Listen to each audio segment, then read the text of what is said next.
ಈಗಾಗಲೇ ನಮ್ಮ ಕೂದಲಿನ ಆರೈಕೆ ಹೇಗೆ ಮಾಡಬೇಕೆಂದು ಸಾಕಷ್ಟು ತಿಳಿಸ್ಕೊಟ್ಟಿದ್ದೀರಿ. ಆದರೆ ನೀವು ನಿಮ್ಮ ಕೂದಲನ್ನು ಹೇಗೆ ಆರೈಕೆ ಮಾಡ್ತೀರಾ ದಯವಿಟ್ಟು ತಿಳಿಸ್ಕೊಡಿ.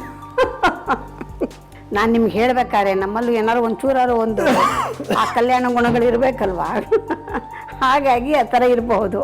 ಆದರೆ ನಿಜ ಹೇಳಬೇಕಂದ್ರೆ ನಾನು ಅದಕ್ಕಾಗಿ ಏನನ್ನೂ ಹೆಚ್ಚಿಗೆ ಕಾಳಜಿಯನ್ನು ವಹಿಸೋದು ಇಲ್ಲ, ವಹಿಸೋ ಸಮಯನೂ ಇಲ್ಲ, ನಾನು ಅದ್ರ ಬಗ್ಗೆ ತಲೆನೂ ಕೆಡಿಸ್ಕೊಳ್ಳೋದಿಲ್ಲ. ಆದರೆ ನಾವು ಸಣ್ಣ ವಯಸ್ಸಿನಿಂದ ಇವತ್ತಿನವರೆಗೆ ನಾವು ಉಪಯೋಗಿಸ್ತಕ್ಕಂಥದ್ದು ಒಂದೇ ಎಣ್ಣೆ, ಅದು ಹರಳೆಣ್ಣೆ. ಬರೀ ಸೀಗೆ ಪುಡಿ ಚಿಗರೆ ಪುಡಿ ಮಿಶ್ರ ಮಾಡಿ ತಲೆಯನ್ನು ತೊಳ್ಕೊಳ್ಳುವಂಥದ್ದು, ಇವೆರಡೇ.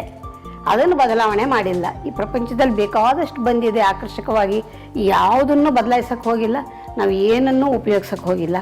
ಯಾವ ಎಣ್ಣೆಯನ್ನು ನಿಮಗೆ ಮಾಡಿ ತೋರಿಸ್ತೀನಲ್ಲ, ನಾನು ಒಂದು ದಿವಸನೂ ಮಾಡಿಲ್ಲ, ಹಚ್ಕೊಂಡಿಲ್ಲ, ಅದರ ಅವಶ್ಯಕತೆ ಬಂದಿಲ್ಲ. ಹಾಗಾಗಿ ನಾವು ಹಳೆಯ ಪದ್ಧತಿಯನ್ನು ಎಲ್ಲಿಯವರೆಗೆ ಅನುಸರಿಸ್ತೀವಿ ಅಲ್ಲಿಯವರೆಗೆ ಎಲ್ಲವೂ ಚೆನ್ನಾಗೇ ಇರುತ್ತೆ. ಅಷ್ಟು ಅರ್ಥ ಮಾಡ್ಕೊಂಡು